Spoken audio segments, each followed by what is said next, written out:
Firstly, we have Melody, who is our clinical Welcome specialist to the Villa, and specialized who has a focus upmarket on dementia care quality of facility. life at Nazareth The Villa House, is Cape situated Town. on Nazareth House's secure We then property. have Letitia Strauss, our occupational therapist at Nazareth House, Cape Town. And we give a very warm welcome to our guest speaker.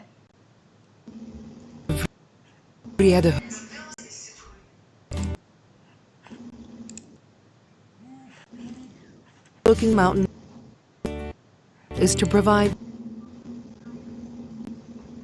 specialized dementia care in a home-like environment.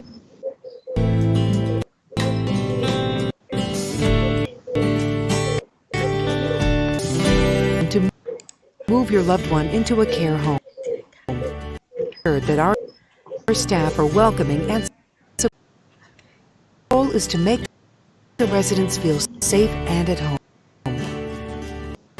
Our care team is all the physical comfort, well-being, provides or register. We have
Good evening. Hello.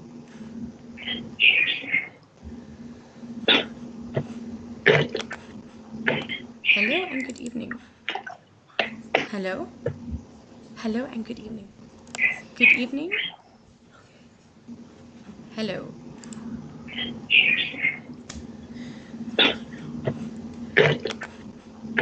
Good evening and welcome. This evening we are happy to host our second workshop, which encompasses the very important topic of elderly depression and mental health. This workshop will cover the basics of identifying depression in the elderly and how to deal with it in your personal capacity, as well as receive practical steps on the way forward in dealing with various situations. I'd like to take a moment now to introduce our speakers. Firstly, we have Melody Zeervogel, who is our clinical specialist and has a focus on quality of life at Nazareth House, Cape Town.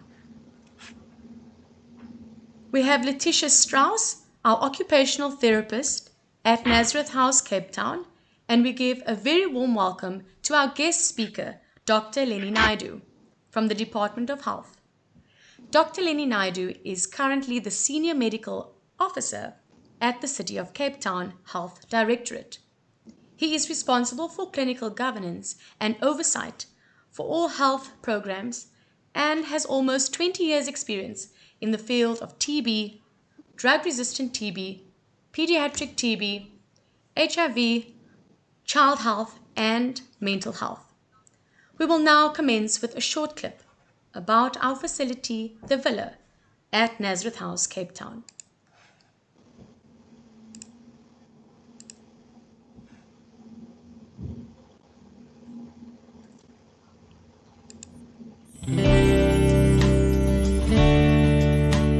Welcome to the Villa, specialized upmarket dementia care facility. The Villa is situated on Nazareth House's secure property in the peaceful neighborhood of Vredehug, overlooking the picturesque Table Mountain and Lion's Head. Our goal is to provide specialized dementia care in a home-like environment.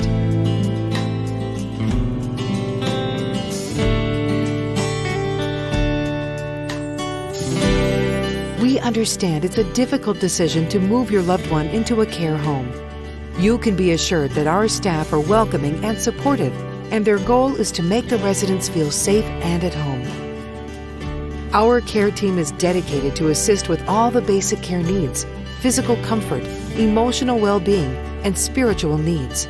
We provide 24-hour dedicated dementia care by trained care providers. Our registered nurses, present day and night, monitor the well-being of the residents, ready to assist with medication and treatment. We have the option of a fully furnished single room with ensuite or with the furniture familiar to your loved ones. The Villa is surrounded. Our residents come in contact with nature, tranquil walks and after favorites. We not only provide physical care, we look after our resident well-being by arranging stimulating activities such as coloring, music classes, and animal therapy. Our spacious living areas provide residents with the opportunity to connect with each other and share stories. Our core values are love, compassion, respect, patience, justice, and hospitality. We would love to extend our warm welcome to the member of your family in our home-like environment, where they can feel safe, loved, and well taken care of. Call Nazareth House today to secure a spot in this upmarket dementia facility in Cape Town.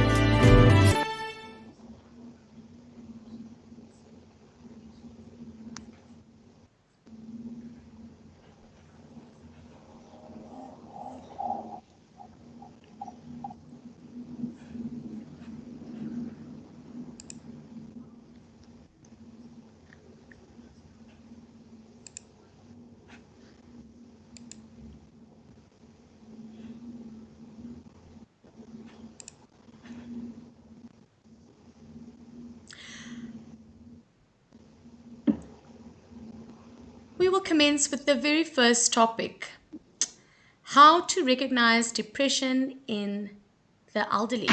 And on that note, we will say hello to our panel. Hello, you can give a short wave. Letitia, we see you. And Hi. everybody can say hi. Hello, good evening, everyone. Hi there. Okay, how to recognize depression in the elderly. Okay, thanks, Marseille. I think to start off, we must probably talk about what is depression. So everyone has feelings of feeling down and low sometimes, and I think 2020 was a good example of such a year where everybody was feeling periods of feeling low and down. But when one feels down or low, it doesn't necessarily mean that you have clinical depression. Clinical depression is classified as a medical disorder and a mood disorder, and in most cases can be well managed and well treated to minimize the impact on day-to-day life. Dr. Naidu, do you want to maybe talk a little bit about diagnostic criteria for confirming a diagnosis of depression? I'm going to go in. Okay, I'll just try and get some slide. So basically, we still use the what's called the DSM criteria. Trying to find some of it now. Yeah, so it's basically a group of symptoms and put together and using criteria and based on the symptoms. But in the elderly, it could be a bit different because some of the symptoms could be sort of, similar to symptoms of other conditions like dementia. Yeah. So basically, it's a medical diagnosis, like you said, but it could be like symptoms that impact on quality of life. Feeling down. Lack of interest in certain activities, withdrawal. Lack of sleep, but also could be some of the cognitive functions as well. And based on that, the diagnosis of depression is made based on that criteria. Okay. So like I said, it can also to be important in the elderly that some of the symptoms, like you said, you think is depression, but it could be a symptom of some. The older people are more likely to have like underlying conditions like diabetes or thyroid, other conditions. So just to be aware that some of those conditions can also mimic depression. They could just present with pain. They could be tired. Yeah, but suicidal thoughts as well. We see suicide is the risk of suicide much higher in the older population as well. That's true. I think working in the villa with residents with dementia, Melody and I have also seen the different picture because some of our residents cannot express their feelings. So it's sometimes difficult to diagnose and to define exactly what it is that they are suffering from. So Melody, you have some risk factors and some tips on how to recognize depression and mood disorders in some of our residents? Yes, Letitia, thank you. I was just going to say also, before I start with that answer, that we see two types of depression on our estate in Nazareth, Cape Town, and it's clinical or chemical depression that is caused exactly by what Dr. Naidu said, by cognitive decline, or if you have a brain tumor or something like that, where it's actually a chemical misfunction in the brain when you have difference in hormones that's happening. And then also depression that's caused by things like the environment, like change or something that's happening that causes anxiety, which can also lead to depression. So we have to tackle it from both aspects. There's the clinical medical side of it, and there's also quality of life, environmental side of it as well. So in the villa, especially with people that are cannot speak for themselves, we have to learn how to read their body language and how to look for signs of depression. So we all know that people with cognitive decline and dementia and Alzheimer's disease suffer a lot from depression, especially in early diagnosis when they are processing the information that's just been learned. And also they can feel the anxiety and also often depression from their families when their families get the diagnosis as well. So what we do is we look for things like sudden changes in behavior in our resident. We look at things like activities of daily living. If we know that a person is normally used to getting up at 6 a.m. in the morning, getting dressed, and we suddenly notice a change in behavior and all they want to do is sleep and suddenly don't want to eat or don't want to be involved in getting dressed, don't want to be involved in activities that they would normally participate in, don't want to be around people, give you closed body language the whole time, then it triggers us to look deeper into this behavior and to help them because they can't speak for themselves. So that's where we come in, and then we attack it from two different angles, from a quality of life point of view, we try and see what tools we can use to find out what the need is that they're trying to express or what the gap is and tackle it from that side. And if that doesn't work, then we try the medical side and we look at things to help them, like trying to help them get enough sleep with sleeping tablets or antidepressants and things like that. And then when it comes to medication, we don't want the other side of the scale either, where our residents are too medicated. So there's a fine balance. We're always using tools and monitoring tools and charts and taking note of behaviors and working very closely with the doctors to make sure that we get functional levels with the medication so that they end up thriving.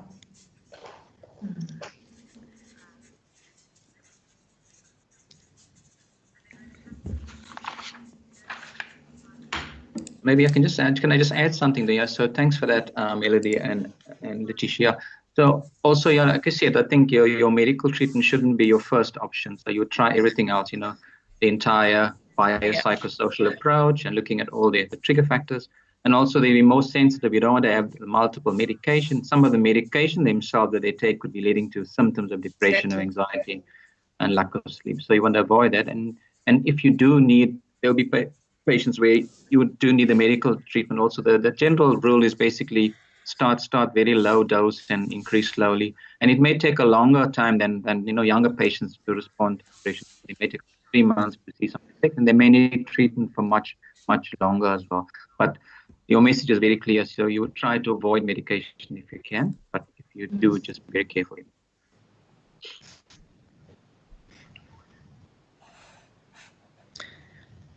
Did you want me, Letitia, to explain some examples of how we would help people in the villa? I think that's the next question that Marcel was going to pose to us now, how to prevent and treat depression. Marcel, can we continue with that one? Yes, absolutely. How to prevent and treat depression in the elderly. Thank you so much, Letitia. I think doctors already touched on it, and Melody, important is let's start, see what we can do without medication. And there's a lot of guidelines that we can give it. We've also seen it work in the villa. Doctor, do you maybe want to talk a little bit about medication first, and then we go over to the behavioral interventions, or just a few types of medication and what to look out for? Yeah, so you would use a normal antidepressants, like people know common things like the SSRIs, what's called, people here like names like fluoxetine or citalopram, but also just be careful. You always start with like the half the normal dose and increase it gradually over 2 weeks. But just be very careful, especially if they have underlying problems like liver problems or kidney problems, and be very careful. You're not making the condition worse, because the side effects of some of these tablets can be like stomach, also bleeding and stuff. Yeah, so. But like I said, the approach is this entire holistic approach, biopsychosocial, and medication shouldn't be your first sort of option. I think also important to remember that psychotherapy is also an option. Our residents are not candidates for that, but elderly without dementia or any other cognitively impaired conditions can very much benefit from psychotherapy, whether it's your psychologist, psychiatrist, a counselor, reverend, someone to take you through that as well.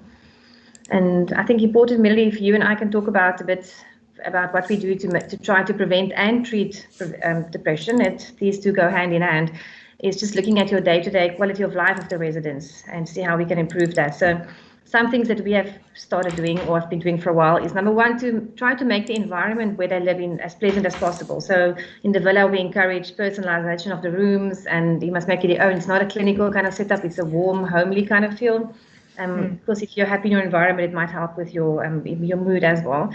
And then importantly, I think in older people, we don't always realize when you retire and you don't have any work or purpose anymore, it's quite depressing to feel like you're not needed, you're not wanted, you don't have a purpose in life. So we try to give them a purposeful occupation, try to give them chores, involve them in day-to-day running of the villa, and see what we can do, just to make them feel that when they're no longer there, someone is actually going to miss them because they were doing something useful.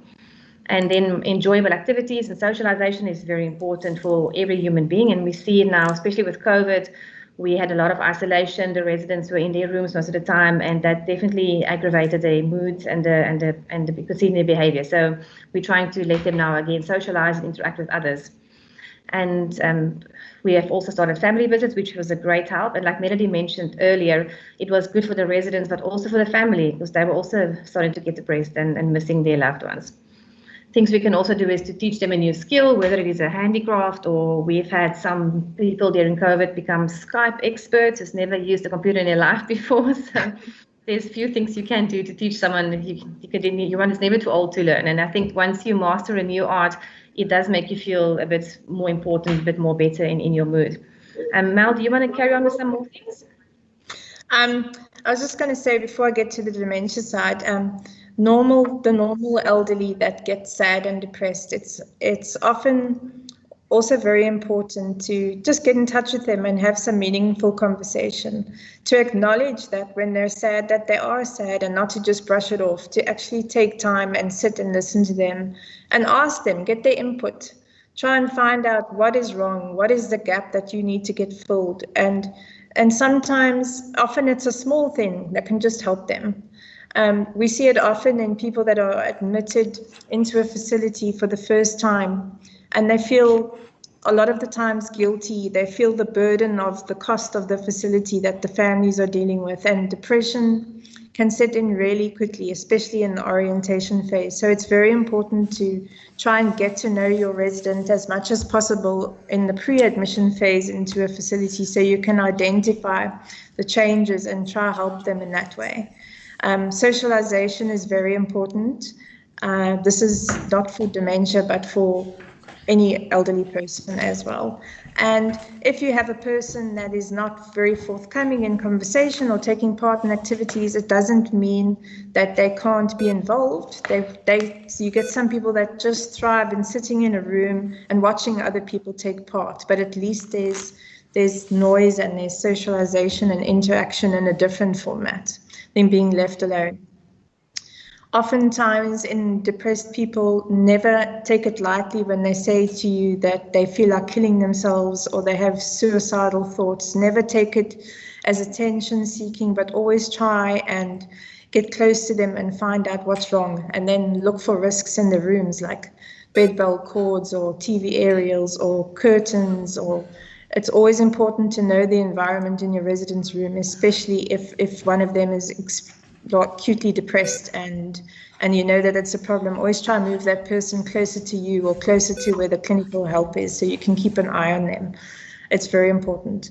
So with people with dementia in the villa, what we've also noticed, like Letitia said, is it's very easy for someone to become depressed when they have to go through a bad diagnosis to having comorbidities on top of a bad diagnosis, and they're feeling sick and they can't express how they're feeling.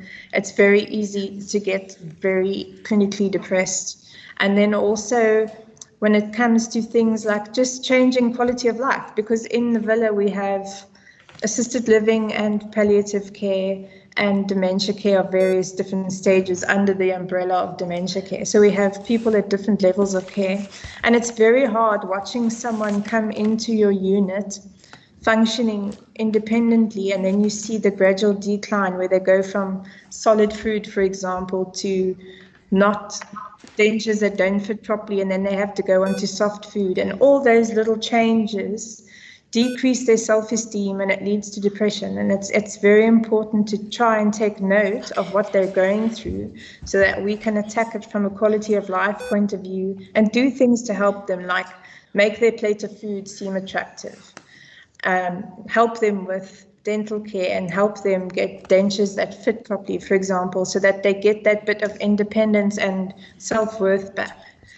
But having a look at food is very important. We also have to remember that in dementia, your taste buds go very quickly. So your sour and your bitter, for example, tastes go first, and you're left with your salty and sweet. So they're not understanding different tastes of food. Medication affects taste of food greatly as well. And we all know if you're feeling ill and you served a plate of food, you're not going to want to eat. So it's very important to watch people's weight loss, watch their food, and try and do as much as possible to make eating a pleasant experience again. So what we do in the villa is we work on sensory inputs, especially for meal times, because meal times is one of 3 times of a day where people are social and want to get together and sit around a table. So we work on smell, we work on brewing coffee in the villa, we work on making toast, we work on those aromas of getting people stimulated to eat.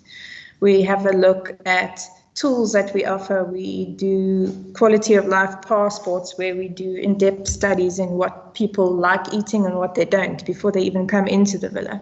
So we know that, hey, if so-and-so is having an off day, we know, okay, if all they want to eat is pink ice cream, I'm going to phone the family and make sure they eat 2 liters of pink ice cream, but at least they're eating something. And going to be able to come out of the room and sit and eat the pink ice cream with other people. And we start off small like that. And we also do great lifelong storybooks where we get to know the people, get to know them inside and out, where they come from, their likes and their dislikes. So we know if they don't tolerate noise, we're going to move them away and put them in a sensory environment that's conducive and maybe feed them separately on the veranda, for example. So we look at all aspects of quality of life, and all of these things help with depression because everyone copes with it differently. I think that's important, Melody, that everybody is different, and you cannot, we cannot use a one-size-fits-all approach in dementia care or in depression care. So I think we've got that down to a fine art now, learning who our residents are, what makes them tick, and recognizing when they're not okay, and knowing what to do about it and intervening in their special way. Like we said, we have a person-centered approach to all our residents and to the care of them. Can I just add something there, Melody and Letitia? Yeah. So thanks for that. So giving the elderly a sense of purpose, letting them have a schedule, making them feel self-worth, teaching them skills. I love the one about being tech savvy. You're teaching them, maybe they've never used a phone before, and simple thing like, I know the big problem during COVID was, I think people don't underestimate the impact, the mental health impact of not being able to see your loved ones. And I know a lot of people did video calls, but then I'll give you an example. My dad is 85 and he got ill about in June, very ill, critical, had major surgery. And then for someone that was completely normal and, mobile and eating, and it became totally different, became actually the opposite, not more aggressive, almost like, like psychotic symptoms. Then they would just phone and say, your dad is like behaving bad, he doesn't want to eat. But nobody actually went and to think like, why is his behavior different? He hasn't seen family. We've also felt that effect. And also moved to a rehab and similar, they got him to see a psychiatrist. And eventually we just moved him to a little care home similar to Nazareth House in the south coast of Durban.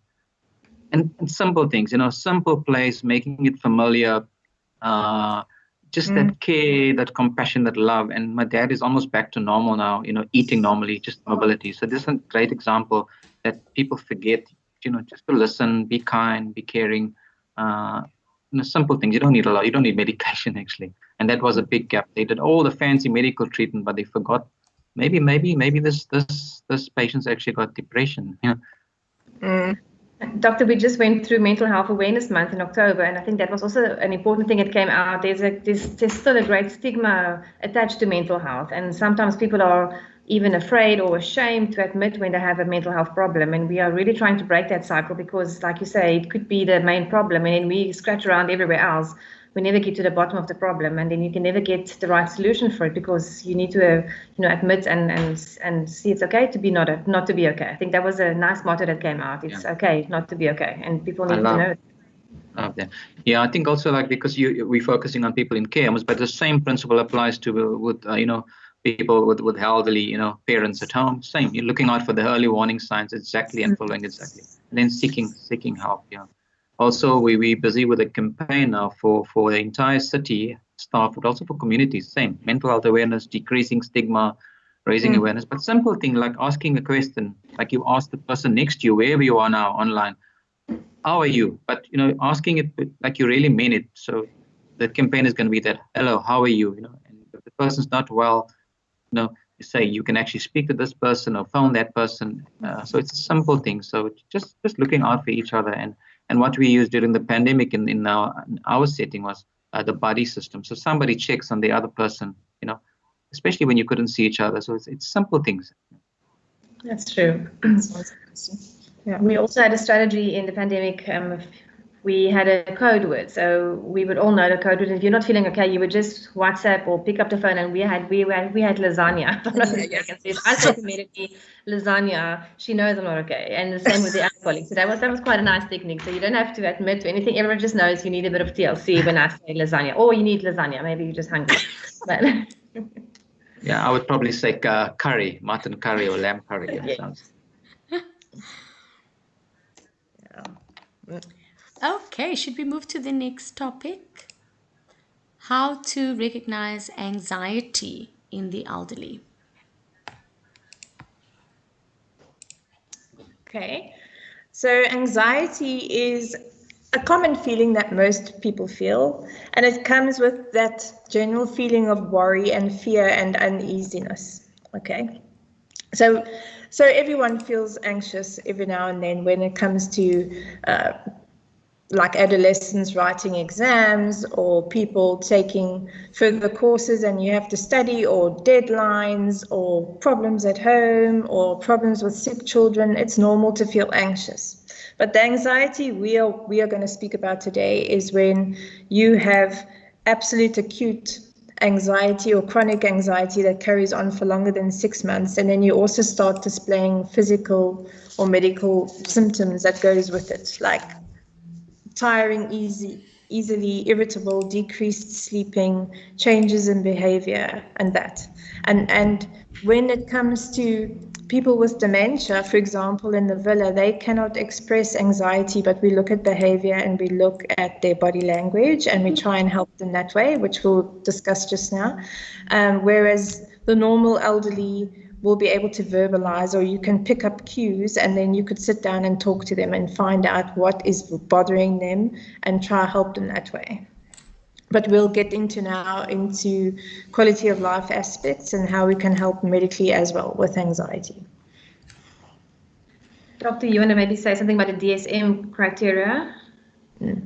Yeah, also like Siakvi explained, anxiety could be like a normal, so it's okay to be anxious before an exam, but obviously when that anxiety becomes chronic and it affects your daily, activities of life or quality of life, then it becomes a disorder. Like, also you get physical symptoms, either your heart beats very fast, palpitations, or you sweat. I think headaches is quite a common thing, and tension in the neck, so that becomes an anxiety disorder. And again, therapy is holistic, look at the root cause and try to, a lot of things like breathing, meditation, lots of things you can use, hypnosis.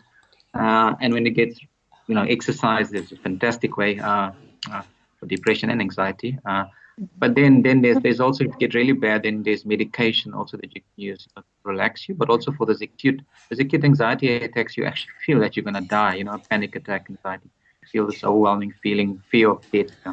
So you need to but basically getting into the root cause of and looking at coping mechanisms. Yeah, but there is good medication that you can use both for relaxing you and obviously for sleep as well. But just to be careful with that type of medication, it can become quite addictive. Like Melody said earlier on, our residents cannot come and tell us what they feel and when they're feeling anxious. So we really have to watch them quite closely. And especially our residents, they get anxious when there's changes happening. And we had so many changes since March this year. Every week the ball game changes and the goal changes, and then it's different measurements in the villa and in the association. So they were quite, some of them did get quite anxious, and we noticed it by them showing agitation and restlessness. Those were not usually restless. Some of them have increased aggression, and we have also foot tapping, or just someone you could see a tick kind of behavior happening, and also some muscle clenching. It would either be fists or jaw clenching, which was abnormal for them, and some of them also displayed an increased startle reflex. So if you walked around a corner and they would just get a fright all of a sudden. And difficulty with breathing, that's quite a common one. We have BSBC, or people having like shortness of breath when they're feeling anxious. And then also the uncertainty and the indecisiveness. If they were more certain of things in the past and all of a sudden now they have no idea, they can't make decisions, then we knew something was potting over there. And some of them also had avoidance behavior. So those who were normally a bit more social all of a sudden withdrew, and we could see something was not right. So that's how we had to pick up on, which of our residents have been more anxious. Mel, anything from your side in the recognize? So what we do in the villa to help these people is we try and stick to routines, but not our routines. We stick to their routines. So it's very person-centered, like Letitia said. So if someone sleeps until 12, they sleep until 12. We don't wake them up at 5:30 and wash them and force them to eat breakfast. So we find out the person's routine. That's why we have all these nice tools that we use before someone is admitted into the villa. We get to know as much about the person as possible. And then we just take note and we watch them, especially during the orientation period when they just move in. We get to know them as best as we can and we take notes of everything. We literally journal. We journal them for at least 6 weeks to 3 months and we get to know their routine. We get to know their favorite sayings, if they can speak, their favorite body language, what they like doing with their hands, and we journal it and we keep all this information in their medical file. So we have a point of reference at all times, especially when we have different doctors that come around and don't know the person. We can say, no, sorry, that's normal for the person or that's not. So we help each other out that way in the multidisciplinary team. And we notice, especially when there's overstimulation, that's when the problems begin. So some people like no noise and their serene room and music playing, whereas other people like heavy metal rock playing in the background and they like a room full of noise. So we've got to know who thrives in what kind of environment. So if I take meal times, for example, a lot of behavior and anxiety comes out in meal times because someone with dementia cannot make a lot of choices. We've got to help them and be their filter because there's just so much sensory overload. So they're getting smells, they're getting noises, they're getting appearances of food, especially if you have a plate on a table that's the same color tablecloth and then they can't see the plate, so they've got to figure out in their mind, oh goodness, where's the plate? How am I going to load this food on my fork, especially if they can't hold a knife and a fork properly? You've got to basically help them break up the meal on the plate, make it look attractive and stimulating for them. You can't have all the cutlery on the table at once because they get overwhelmed. They don't know what to do first. So minimalistic approach is the best, and just knowing how to group people, for example.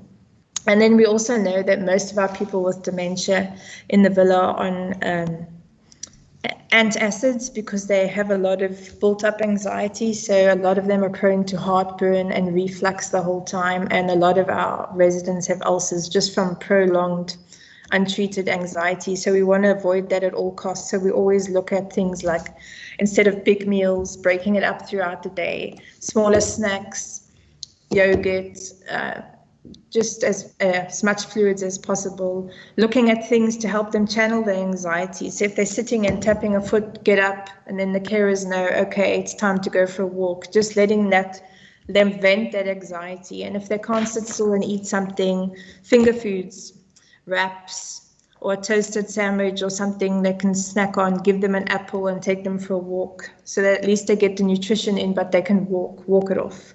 And it's also very important, people that are anxious and walk a lot, to watch their diet and watch their weight because they use a lot of energy and they can lose weight very, very rapidly if you don't watch them, and they can dehydrate as well. So we look at all of those quality of life aspects to help them.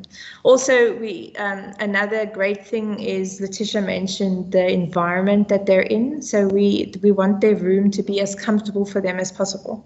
So for example, I like green, but if I was lying in a room that was bright orange and I had to wake up to that every day, it would probably drive me mad if I couldn't express myself. So I'd probably do what they do and scream and shout.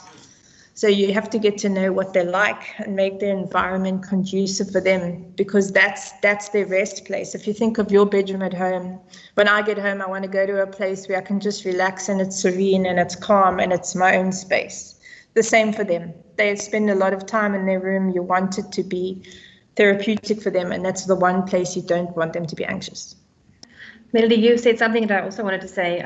I think a lot of the anxiety and the frustration from our residents come from the fact that they cannot express themselves, and they cannot say how they're feeling and what they want. And I think that must be a very difficult position to be in. And one of the things that we don't know is we don't know exactly what every one of them understands and what they can hear and not hear. And we have been surprised a few times with people who have come up with things that we didn't know they could understand. So what we also teach our carers and all the students who come to us is that you have to you have to behave in front of them as if they are someone who can hear and understand everything you are saying. So you don't just walk into a room and talk to the carer without talking to the resident first. So we always greet them, and we teach everybody that you must talk to them and assume they understand everything, because we never know. And I can just imagine the frustration if you're sitting in a room, you understand what's being said about you, but you have no way of indicating that. And I think that is why we have a lot of problem behavior sometimes in dementia, just because of that fact. The anxiety comes because they must feel like we are ignoring them or talking over them. So yeah, it's very important to always acknowledge them and recognize them for who they are, and that might also help with reducing the anxiety and frustrations that they have. Exactly. Dr. Naidu, I want to tell you an example quickly about what Letitia just said. So we had a resident we have a resident in the villa, and we had external help to come in because we had to do wound therapy. And it's just interesting how everyone assumes that if you have dementia, you can't understand. But our residents, I promise you, they surprise you. Sometimes they'll come up to you and you've never heard them speak for 6 months, and they'll come up to you and say, "Hello, Melody, how are you?" And then it's another 6 months of nothing. And those kind of surprises is what keeps us going. But anyway, so this person comes into the residence room, and I know now, so I'm speaking my way through the resident. This is what's happening now. Now we're going to do this. We're going to lift your leg, and speaking the way through. And this person just totally doesn't say anything, ignores it. And eventually the resident looks at me and goes, "How rude. The person doesn't even introduce themselves." And I think that person got the biggest part of their life. And I think, yeah, from now on, that person always walks in and goes, "Hello, my name is this. How are you?" Yeah, it's just interesting. Yeah, I think great points. Yeah, so like you said, everyone is different and everyone is managed differently, but always acknowledge them, and when you're speak as if they could understand you. I just want to bring one important point here. I think you mentioned anxiety. The biggest impact of the COVID pandemic, especially early days, especially our elderly population. I think this fear and anxiety. We're not sure if they're watching the social media or the news. That's one of the bad things of watching too much.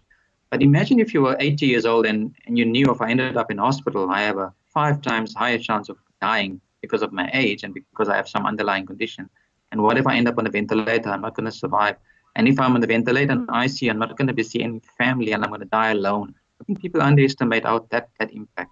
And it's not just for people in the homes, but in general, and that's lots of people throughout the world in that age group died, in Europe and UK, in the elderly population. And it must be a terrible feeling to be there all alone and die alone on the ventilator. So sort of bring that in as well. Sure. It's a very valid point. Okay, should we go to the next question? How to treat and prevent anxiety in the elderly? I think we touched on it, but yeah. Yeah, I think we have touched a lot on it. I think my just basic points for us is Melody mentioned routines, to make sure there's a routine. And when the person has a routine, whatever the routine is, and they stick to it, it makes them feel safe. So there's no uncertainty and no wondering what's happening next. They know this is how it's happening. So I think with dementia and non-dementia elderly, we can always use that as a calming measure when there is anxiety. Also consistency and familiarity. We try to keep the carers the same with the residents, so we don't chop and change all along. And I think that also helps with calming them and handling the anxiety. And just a calm environment and a reassurance all the time. And I think very important for us, especially, is patience. We can't be impatient. We're in a hurry and they want to ask us something and they're struggling. We have to stand and listen. You can't brush them off or chase them away. And if we are feeling anxious, it also will flow over to them. So we must make sure that we always stay calm. It's pretty much like having children and toddlers. We have the same kind of thing. If you stay calm, they will feel that and also stay calm. Yeah, absolutely. No, I totally agree. I think the one key message is to listen. I think most of us are guilty. We don't listen. We listen, but we don't really listen. So maybe listening and just being kind and caring. Yeah, like I said, I think most of these anxiety-related issues can be managed in a non-medical way. With all the therapies you mentioned, exercise, walking. There's so much of things. Any relaxation sort of techniques. I think if I can add one more thing with depression and anxiety, the people in residential care homes sometimes feel unwanted, that they put there because the family doesn't want them anymore. So we must put a real effort in to make them feel wanted, that we want them there, that it's a privilege for us to care for them, and that you know, we must give them some love and that feeling of belonging somewhere. That might also assist with mitigating the depression and anxiety factors. No, totally agree. I can vouch for that with my dad. I mean, exactly what you mentioned. That's all he needed. No medication, just that care and loving and patience and making the environment familiar like home. And that was fantastic. So that's all he needed, and he's almost back to normal. A great point. Yeah, because we've got to remember that we work in their home. It's not the other way around. So they've got to have input into their environment as well and participate. They've got choice as well, regardless of dementia or not. Yeah.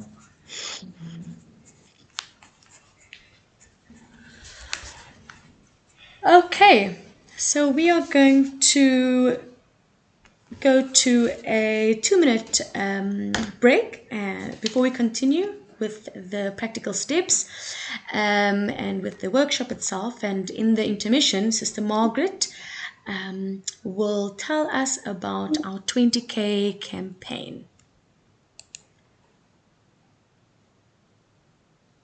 My name is Sister Anne Margaret Craig. I'm the Regional Superior of the African region of Nazareth Care, and I am a 20K champion. As a teenager, I attended a large comprehensive school on the outskirts of Bristol, and there we were encouraged to participate in some kind of voluntary work in the local community. So a couple of friends and myself started volunteering up at a children's home, and there again I really got the sense that we could really make a difference to these children, no matter how much love and care they were receiving in the home, just to try and give them that little bit extra and to help them to know that they really are special and they're loved and cared for. I think this was the first time that I really felt that call to reach out and to help those who really were not as fortunate as myself. You know, I had a wonderful, loving family growing up, very happy childhood, and no matter how much love and care these children received in the orphanage, you knew it was just too many children to be able to give them that individual attention that they really needed. So I think that was the beginning of my call, really, to try and really make a difference in the lives of others. And that's what it means to be a 20K champion, to act on that inherent call that we all feel at some time, to reach out and to help those who are less fortunate than ourselves. For over 135 years, Nazareth Care has provided a safe space for vulnerable children. Through our 20K campaign, we hope to be able to continue in funding all our childcare, elderly care and outreach programme expenses. I am a 20K champion and I'm asking you to join me. Please take a few minutes to visit the Nazareth Care website and donate now. Your donation will make all the difference. It's the most you can do. Thank you.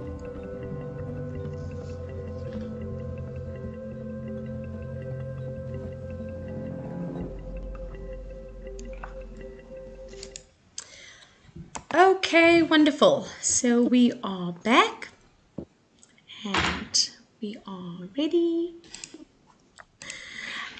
And we are on to the final slide, which are practical steps for the way forward. Before we look at any questions from those that have are viewing us on Facebook and YouTube. Yes, so we'll go forward and say, what are the practical steps for the way forward, considering what we've spoken about? Well, so I think we have touched on many of the practical steps, but for me, very important with the elderly, whether it is with dementia or without dementia, is to, number one, know the normal behavior or the baseline of your resident or your loved one, and monitor the behavior and know when there's any changes, when there's unexpected changes. And when the changes do happen and you notice anxiety or depression, look and see if there's any triggers or any clear triggers for the event, or if it's not, then try to find out what caused the behavior. And like I think we mentioned before, check in with your loved one regularly. You know, some people don't show that they're not okay, so it's important that we do check in and that we make sure that they are okay, or even though they're not saying that. And I basically try to avoid and prevent boredom and isolation and create opportunity for socialization and interaction and just, love for each other. Mel and Doctor, do you want to add any practical steps there?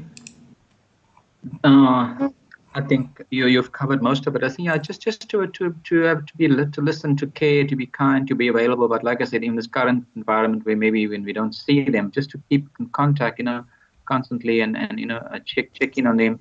But like you said, for me, like always, the easiest way, even for people that don't really not skilled to recognize depression, but just to see what is a normal function, and if you notice anything that's a bit different, then just that should ring a bit of alarm bells and think maybe my mom or dad has got depression, anxiety, and obviously then you can seek some help.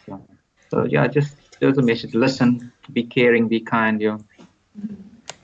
And then also what I've learned, especially with dementia care and the elderly here, is just the basics. If you think of just geriatrics as a whole, what's going to go when you get old? It's always going to be your hearing, it's going to be your vision, it's going to be eating and your senses. So when something goes wrong and your resident starts acting strange, you never forget those basic things too. Always remember to check their vision or their hearing. It might be a simple thing that they can no longer hear, that's why they're not talking, or they can't see very well. And to try and see from a quality of life point of view to work on those as well, because you can do a lot for a person by simple things like cataracts or just getting hearing aid checks or helping them with dentures to eat again. You can do a lot for someone to make them feel good about themselves again, just by doing small things like that. So never forget the basics, like walking aids as well. A lot of people get depressed if suddenly they can't walk independently anymore and walk up a step, and now you tell them, okay, you must use a walker. The first thing they think of is, oh dear, I'm that old, I've now got to use a walker. It's very anxiety provoking for them. And we keep saying it's normal to not feel okay, but for them, it's a huge step to know that, you know what, I can no longer walk by myself anymore. And they sit and ponder this. The elderly have tremendous amount of hours to sit alone and think, and that is the problem. We've got to work on taking a lot of those hours back, putting them into meaningful activity and distracting them, because the time that these people have on their own is too much, and that also leads to a lot of thinking and anxiety and depression as well. So just to also stick to the basics and help them through major changes, because major changes can be very depressing, going from using a walker into a wheelchair, for example, and just learning new ways of life. It's very stressful when you're elderly to think about things like that, and that's what our role is making those transition stages as easy as possible and making them feel as normal as possible. Yeah, I think I just want to add. So we were talking a lot about like inpatients, but also in the general community. There's lots of like in the communities, the reality is lots of the caregivers of children. I mean, in Western Cape, Eastern Cape, because the parents are either working far away or deceased, from whatever medical conditions.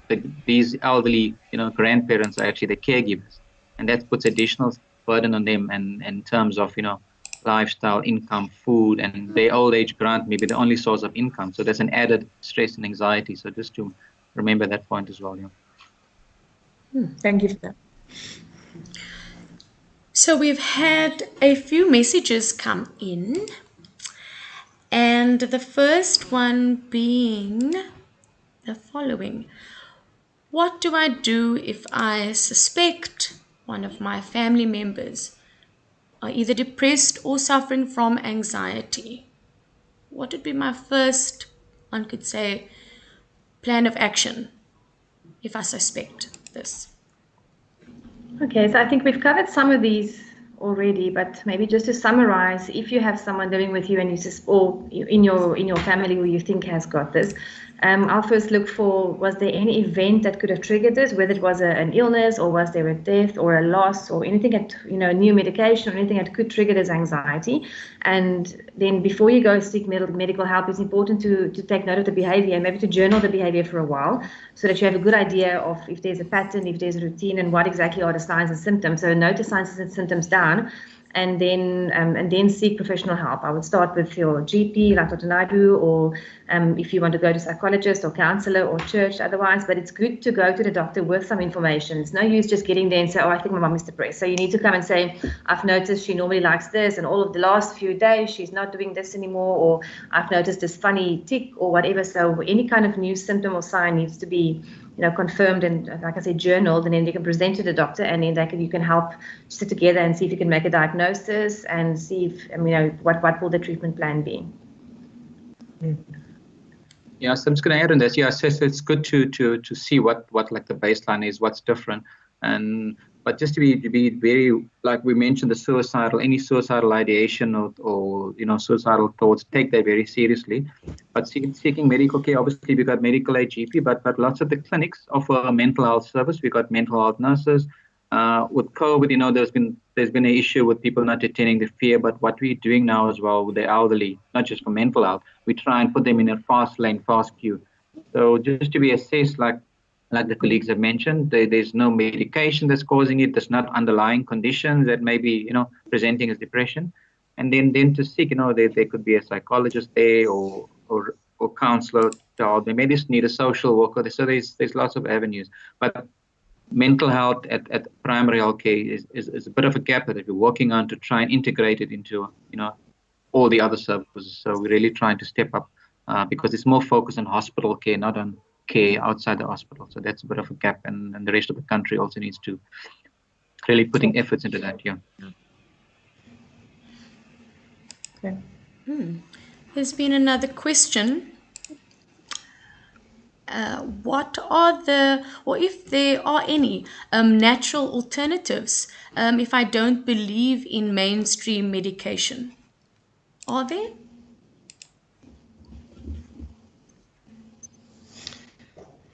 I think, unfortunately, with the natural remedies, I don't comment on it because I can only comment on stuff that's been tested medically, and there's trials done to see effect in like a proper peer-reviewed journal. So some of them could be dangerous with the traditional medicines and these sort of herbal remedies because they may interfere with your normal chronic medication. So I don't normally recommend it. But natural things like breathing exercises, meditation, we're looking at exercise, anything else, getting activities. Yeah, but natural remedies, I can't really comment on that because I don't know if it's not been approved like by one of our regulators, pharmaceutical, and I can't be prescribing that for patients. Yeah, I was going to touch on a thing that you mentioned as well, Doctor. I would go for things like touch therapy, massage therapy. You'll be surprised what human contact does.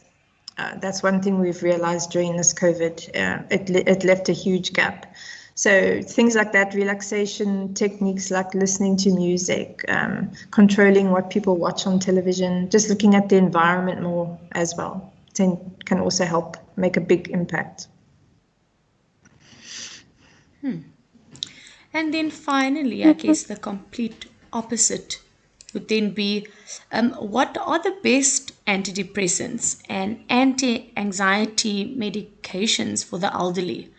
So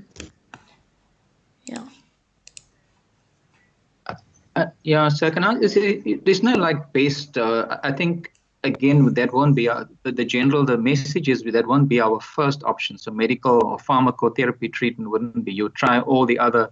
We're giving you lots of options. Non-medical treatment, the entire this biopsychosocial approach on the care. But if you had to use it, it's not different from the younger population, but just that you be careful with how you'd give it, the dosing, and obviously be aware the elderly are more likely to get side effects from these medications, like I mentioned. So the treatment should be a last, but there's not like a specific antidepressant that's based for the elderly.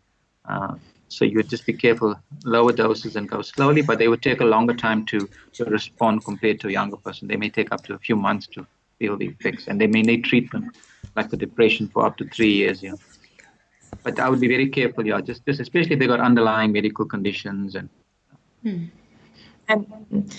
also with regards to medication and people with suicidal ideation, we've noticed in the villa as well, had two residents. They're very smart and they will always find the energy to, no matter how you put that tablet in their mouth, they will not swallow it and store it up. You've got to be very careful that tablets are swallowed and taken, and because you don't want to bear the risk of them storing them up somewhere and then taking them all at once. If you are that desperate, you will find ways and means. So it's very important that those in the community as well, the minute your loved one is on antidepressants, especially in the beginning of therapy, and they're saying that they have suicidal thoughts, you have to take taking medicine seriously. You have to pay attention during medicine taking times. So I would be very wary of leaving my loved one at home and expecting them to take medication at home. I would just be very wary of the whole taking medication process in situations like that. Yeah, just to add, also, although suicide ideation is not, it sort of gets less as you grow older, but if they do have thoughts, they're more likely to actually really do it, commit suicide. Exactly. Yeah. And you'll find a very high percentage of them, if you go back, probably over 70% actually will have signs of depression. So, you've got to take it seriously. So great point, Kelly. And also they do, a lot of them get smart, especially the elderly that don't have dementia. Like they all especially the diabetics, they know exactly how much insulin to take. So they'll always tell you, I know exactly, if you have to watch medications and where you leave things lying around. It's very important.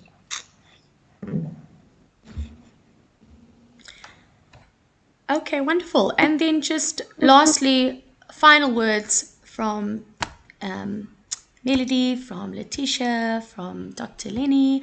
Any final words before we close off? I would just like to say from my side that if there's anyone out there that needs help, you're always welcome to call us, even if your loved one doesn't have dementia specifically. We can always help refer you to services out in the community because we have a huge referral base, or we can refer you to in-house specialists, or just help you with quality of life advice from our side. Just always feel, like Letitia said, always feel free to lift up your hand and say, hey, I need help. That's the first step in the process. And that's what we're here for. I think something I would like to say is, yes, we are talking about the elderly, but it's also important for the caregivers or the family members, whoever's looking after them, to also watch themselves. Like Doctor said earlier on, if you can't help others, if you're not fine. So don't forget your own needs just because you're looking after someone else's needs. So make sure you are also fine and that you're getting the help and that you are healthy enough to look after someone else before you even try to engage or embark on the journey of caring for someone else.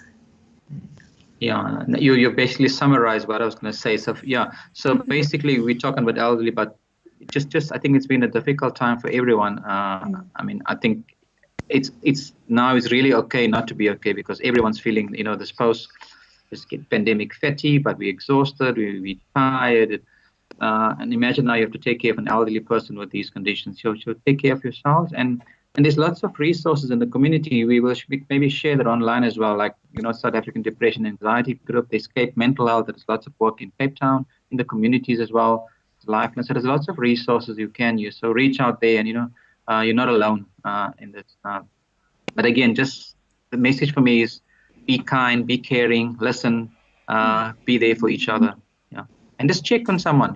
Phone someone, check on whether it's your friend, colleague, family. Just check on one person. It would make a big difference in that person's life. Wonderful.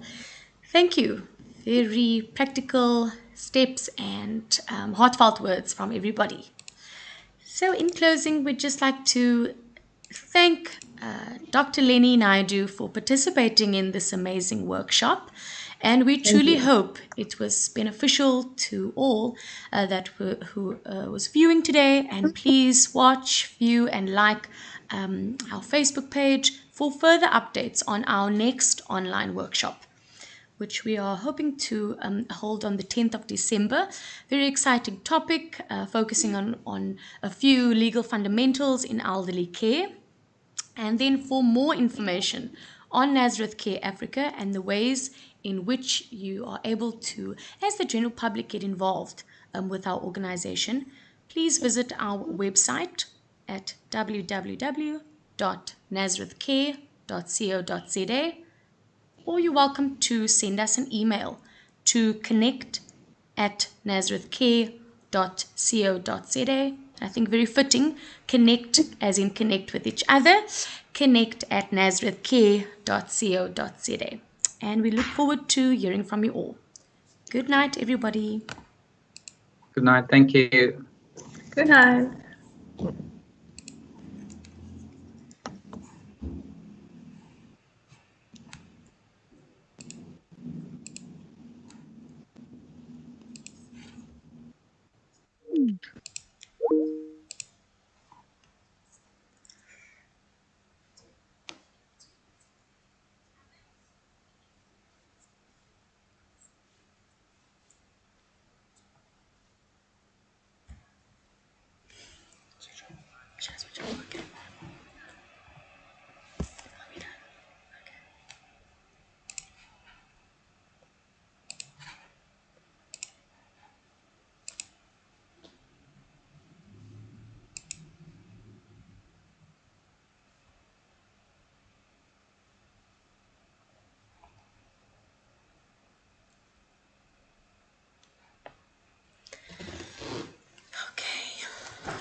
Okay.